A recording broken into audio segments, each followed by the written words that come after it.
하나님의 말씀 요한계시록 3장 1절에서 6절의 말씀입니다.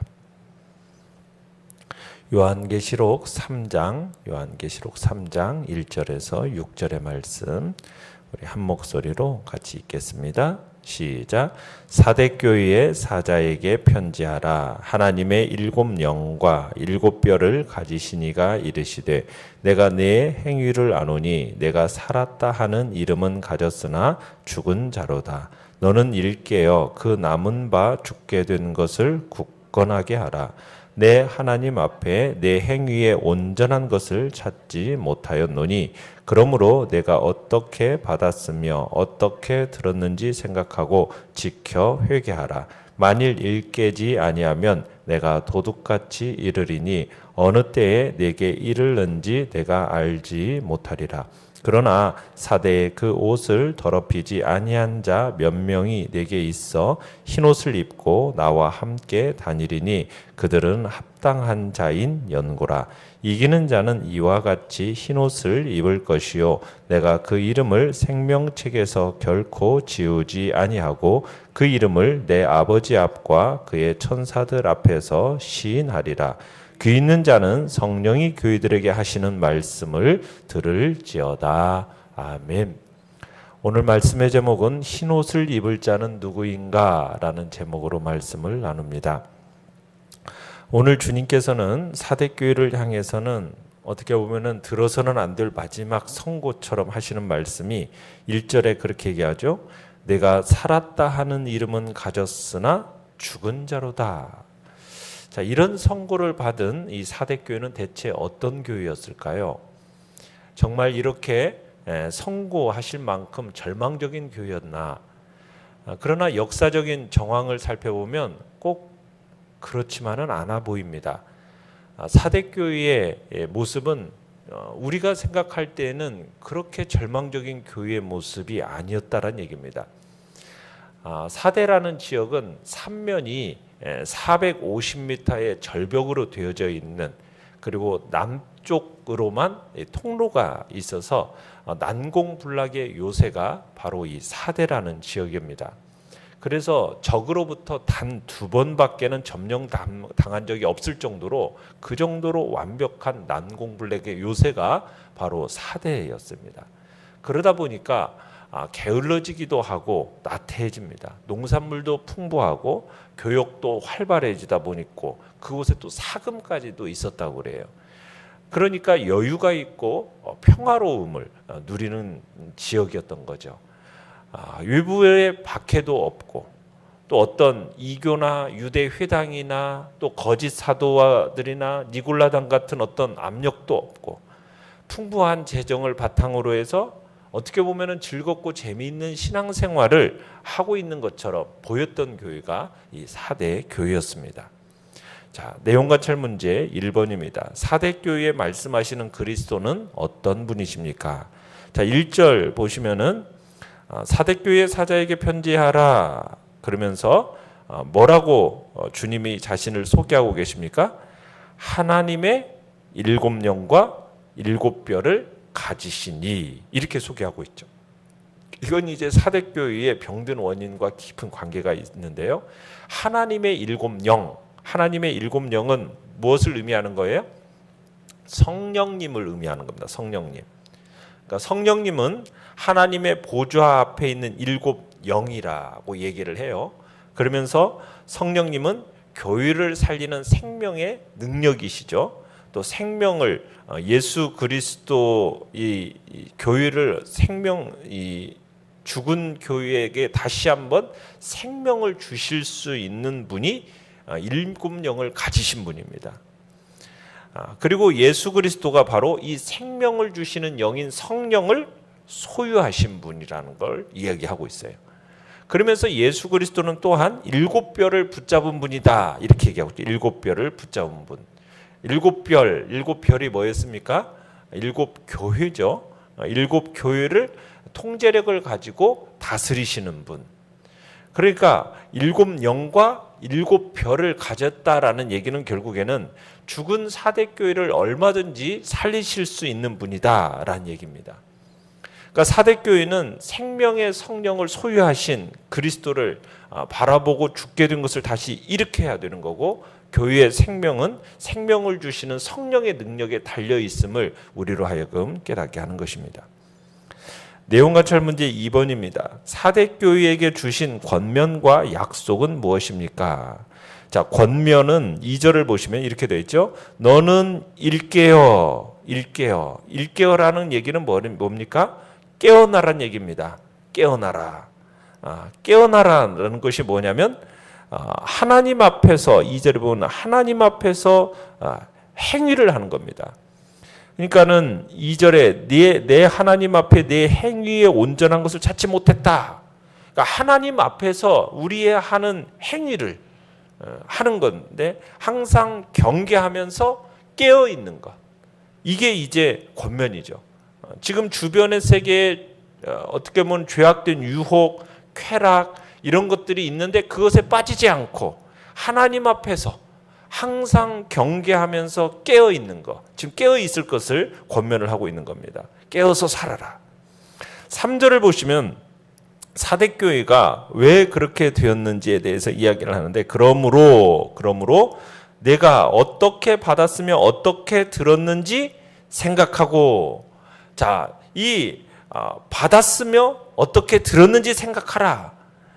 지금 죽게 된 이유가 뭐냐면은 복음에 대해서 본래 들은 것을 어떻게 했다라는 겁니까? 무시했기 때문이라는 거예요. 무시했기 때문에. 그러니까 죽게 된 자리에서 벗어나는 길은 뭐예요? 기초로 다시 돌아가라는 거예요. 다시 돌아가라. 그러니까 생각하라, 기억하라. 뭐예요? 지금 사대교회가 어떻게 복음을 받고 어떻게 들었는지를 기억해내라는 거죠. 너희의 구원의 그 첫 체험을 기억해내라는 겁니다. 이 기억해내는 것이, 생각해내는 것이 회복의 효과가 있다는 거죠. 그리고 나서 지켜 회개하라라고 했죠. 지켜 회개하라. 대충 기억하고 대충 생각하고 대충 듣고 산다면 결국 망하는 것이고, 어떻게 들었고 어떻게 받았는지를 기억해내고 그리고는 지키라는 거죠. 지켜.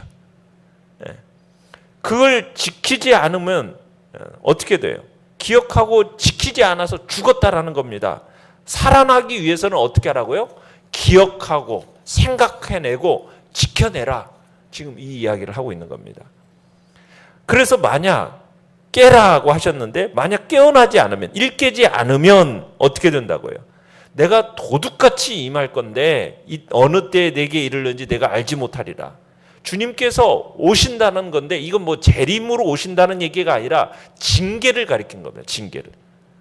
징계하시기 위해서 사대교회에 오시겠다라는 거예요.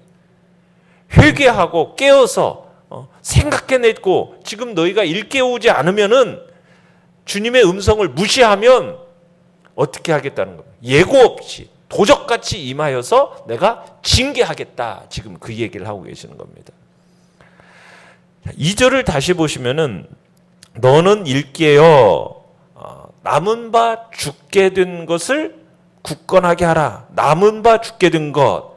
그러니까 남은 바 죽게 된 것은 뭐가 있다는 거예요? 남아있다라는 얘기죠. 영적인 죽음의 잠 속에서 다 없어지지 않고 지금 약간의 은총이 남아있다라는 얘기입니다. 완전히 지금 죽은 것 같아 보이지만 거기에는 아직 뭐가 있어요? 불쏘시개가 남아있어요. 최후의 희망인 거죠. 이게 주님이 주신 마지막 기회입니다. 사대교인들은 이 임박한 죽음 앞에서 깨라! 이라는 이 주님의 명령에 반응하면서 지금 임박한 죽음을 피하고 이 한 가닥의 희망을 잡을 것을 지금 얘기하고 계시는 겁니다. 그렇게 해서 이제 세 가지 약속, 5절에 보면은 세 가지 약속을 하는데, 주님은 이기는 자에게 세 가지 약속을 주십니다. 이렇게 해서 일깨워서 정말 회개하고 생각해내서 지켜 회개하면 이렇게 이기는 자에게 세 가지 약속이 주어지는데, 첫 번째는 뭐예요? 이와 같이 무엇을 입을 것이요? 흰옷을 입을 것이요. 흰옷을 주신다는 겁니다. 이 흰옷이라는 건 뭐냐면 순수와 영광과 승리를 상징하는 겁니다.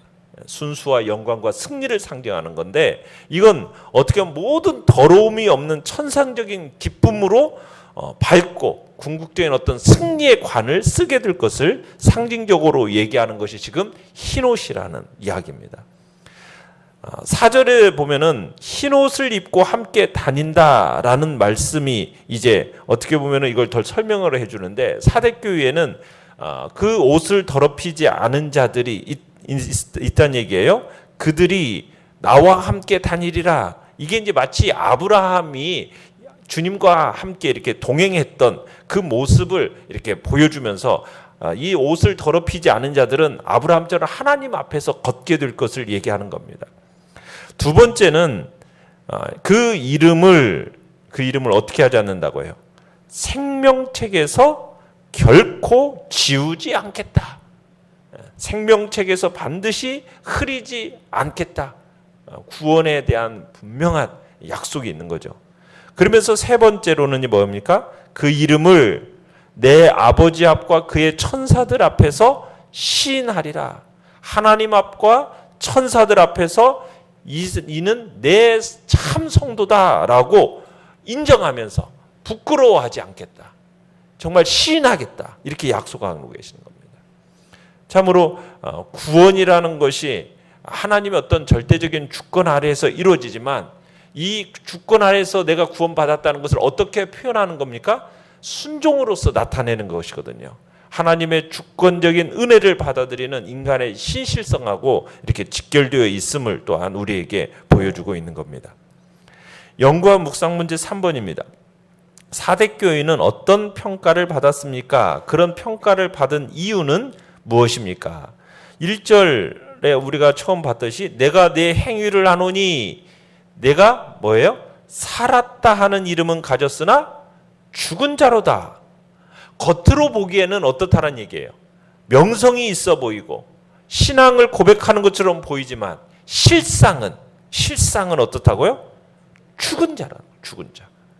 이름이 살아있다라는 말은 지금 무슨 얘기예요? 잘 알려져 있다는 겁니다. 사람들이 바라볼 만하다는 얘기입니다. 겉으로 볼 때는 정말 유명해요. 정말 평화로운 교회예요. 그런데 이 평화라는 것이 공동묘지의 평화 같은 그런 평화라는 얘기예요. 실상은 죽어 있다라는 얘기죠. 이 부분을 가리켜서 어떤 사람은 교회 좌석의 죽음이라는 표현을 썼어요. 근데 교회에 출석은 해서 있는데, 앉아는 있는데 실상은 시체들이 앉아 있다는 거예요. 시체들이 앉아 있다. 이런 표현을 지금 쓰고 있는 겁니다. 영적으로 죽어 있다라는 거죠. 자, 어떤 의미에서 영적인 죽음이냐? 1절 중간에서 내가 네 행위를 아노니 라는 표현을 쓰고 있어요. 내가 네 행위를 안다. 자, 네 행위라는 게 어떤 행위겠습니까? 교회에서 교인들이 하는 행위가 뭐예요? 요즘식으로 얘기하면 예배도 잘 드립니다. 기도도 합니다. 교회 출석도 하고 성경 공부도 하고 찬송도 하고 구제도 하고 봉사도 하고 선교도 하고, 이게 교회의 행위들이잖아요. 이 행위들을 내가 안다. 정말 말만 하는 교회가 아니었어요. 행함이 있는 교회였다는 얘기입니다. 행동이 있는 교회였어요. 그렇게 유명한 사대교회에 행위가 있는데 그 행위가 뭐라고요? 죽었다라는 거예요. 죽었다. 여러분 이상하지 않습니까? 아니, 분명히 선교도 하고 구제도 하고 봉사도 하고 기도도 하고 그런 행위가 많은데도 불구하고 교회 좌석에 뭐예요? 시체들이 앉아 있다라는 거예요. 겉으로 하는 행위들, 그것이 활력이 없어요. 열매를 맺지 못한다는 거예요. 실천은 있는데 죽어 있다. 여러분 이 말이 굉장히 어떻게 들리세요? 그래서 2절에서 너는 일깨어 라는 표현을 쓰고, 일깨어. 깊은 잠에 빠져 있는 그 사대교회를 향해서 그 잠에서 깨어있지 않으면 결국에는 마침에 죽음으로 종결되게 맞게 될 거야. 자기만족의 잠에 빠져서 항상 경성의 상태에 있어야 되는 그 신앙인의 자세를 놓쳐버린 거죠. 그러니까 깨어 있어야 돼요. 경성해야 돼요. 우리가 언제든지 대적 마귀가 우리를 어떻게 할 거예요? 두루 다니면서 삼킬 자를 찾는다라는 그 말씀처럼 마귀에 대해서 우리가 항상 근신하고 깨어 있어야 돼요. 내가 언제든지 이 마귀에게 공격당할 수 있다라는 위기감을 항상 마음속에 갖고 우리가 깨어 있어야 되는 거예요. 그냥 겉으로 해야 될 것들 다 실천하면서 깊은 잠에 빠져서 피상적인 실천만 할 수 있다라는 거죠. 그리고 온전한 실천이 없다라는 거예요. 하나님 앞에서라는 표현을 써요. 하나님 앞에서. 그러니까 하나님은 보신다는 거죠. 은밀한 중에 하나님께서 다 보고 계신다는 거예요. 그 행위의 하나하나를 다 보고 계신다는 거예요. 그러면서 옷을 더럽히지 아니한 자 몇 명이 있다. 어떻게 보면은 여기서 죽은 자의 반대는 옷을 더럽히지 않았다라는 말을 의미하는 겁니다. 옷을 더럽히지 않았다. 죽었다라는 말은 결국은 뭐예요? 그 옷을 더럽혔다라는 얘기죠. 그 옷을 더럽혔다는 말은 무슨 뜻이에요? 주변의 그 세상 문화와 세상 사람들의 문화권 속에 살면서 거기에 함께 뒹굴면서 더러워졌다는 얘기입니다. 사대라는 지역은 무역 중심 지역이에요. 굉장히 돈이 많았습니다. 돈을 많이 벌고 또 신전에서 신을 섬기는 과정 속에서 도덕적으로 해이해졌습니다. 생활이 문란해졌습니다. 사치스러워졌습니다. 과소비와 도덕적인 문란함이 굉장히 있습니다. 도덕성이 떨어진 도시가 됐어요. 그런 도시에 세워진 4대 교회다 보니까 예수 믿는다고 말은 하면서도 교회에서 나오는 정말 교회도 나오고 구제도 하고 헌금도 하고 봉사도 하고 선교도 다 하는데 교회 밖에만 나가면은 세상 사람들과 별반 다를 바 없이 뒹굴어 버린다는 거예요. 불신자들의 그 세속화에 동화되어져 버리고 사치를 하고 같이 과소비를 하고 도덕성이 따르게 떨어진 그런 모습으로 그 옷을 더럽혔다. 이게 바로 죽었다라는 표현을 쓰는 겁니다. 그러니까 세상 사람하고 별반 다를 바가 없는 세상 속에서 살아가는 그 모습이 죽은 자다라고 표현을 하는 겁니다. 느낀 점 4번입니다. 하나님이 4대 교회에 속한 자들의 행위를 정확히 아시고 그들에게 회개하라고 권면하시는 것에서 무엇을 느낍니까? 하나님은 겉으로 드러난 일만 보시는 게 아닙니다. 그 뒤에 숨겨진 동기까지 다 아신다는 거예요. 주님은 우리의 속마음, 교회의 영적인 본질까지 다 꿰뚫어 보고 계시는 겁니다. 이런 걸 볼 때 우리는 두려움을 느끼고 두려움을 느낄 수밖에 없는 겁니다. 떨릴 수밖에 없는 거예요. 우리는 속으로만 사람의 눈만 속이면 되는 것처럼 생각하지만 그래서 사람들이 교회 일을 할 때도 사람들에게 어필하는 쪽으로만 신경을 쓰는데 그렇지 않다는 거죠. 하나님은 보이지 않는 그 영혼의 상태까지도 다 꿰뚫어 보고 계시는, 그러기에 우리는 진실해야 되고 순수해야 됨을 다시 한번 느끼게 되는 겁니다. 사대교회의 실천을 말할 때 내 하나님 앞에 내가 온전한 행위를 찾지 못했다. 주님이 보실 때 행위는 많은데 온전한 행위가 없다라는 것. 이 온전하다라는 말은 컵에 물이 꽉 차 있다라는 것. 이게 이제 온전한이라는 뜻인데 하나님께 표준이 있다라는 거. 표준. 기준이 있어요. 기도하고 구제하고 봉사하고 선교하고 이게 하나님의 기준에 따라서 해야 되는데 내 마음대로 내 생각대로 하나님 앞에서의 그 기준과 표준이 채워지지 않으면 그걸 하나님이 받지 않으시는 거거든요. 그게 이제 온전한 행위예요. 근데 그 온전한 행위가 보이지 않는다라는 거죠. 그러니까 진정으로 예수를 잘 믿는 사람, 참으로 하나님 앞에 바로 선 사람은 우리가 사람들 앞에 내 행위를 과시하려고 애쓰는 사람이 아니라 하나님 앞에서 하는 사람, 하나님 앞에. 코람데오 정신인 거죠.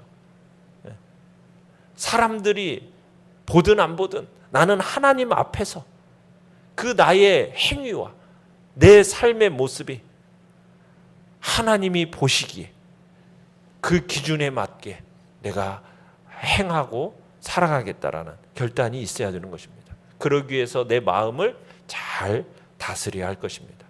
은밀한 중에 보시는 그 하나님께 앞에서 우리가 행한다라는 사실을 기억하고 온전한 행위가 이루어질 수 있도록 주님 앞에서 살아가는 그 코람데오 정신이 우리 안에서 온전히 회복되어지기를 간절히 바랍니다. 결단과 적용 5번입니다. 지금 내 모습이나 내가 섬기는 교회 가운데 4대 교회와 같은 모습은 없습니까? 지금 내가 듣고 받은 것 중에서 생각하고 지켜 회개해야 할 것은 무엇입니까? 우리가 주님 앞에서 하나님 앞에서 내 모습을 다시 한번 돌이켜보고 내가 혹시나 놓쳤던 거 다시 한번 생각해내고 지켜 회개함으로 하나님 앞에서 다시 살아있는 복된 모습으로 우리가 살아가겠다고 결단하시길 바랍니다. 오늘의 기도 시작. 합당한 행동을 유지하면서 받고 들은 것을 생각하고 지켜 더 온전해지도록 도와주소서. 아멘. 말씀을 생각하면서 기도하시고요. 연약한 우리의 지체들을 위해서 기도해 주시기 바랍니다.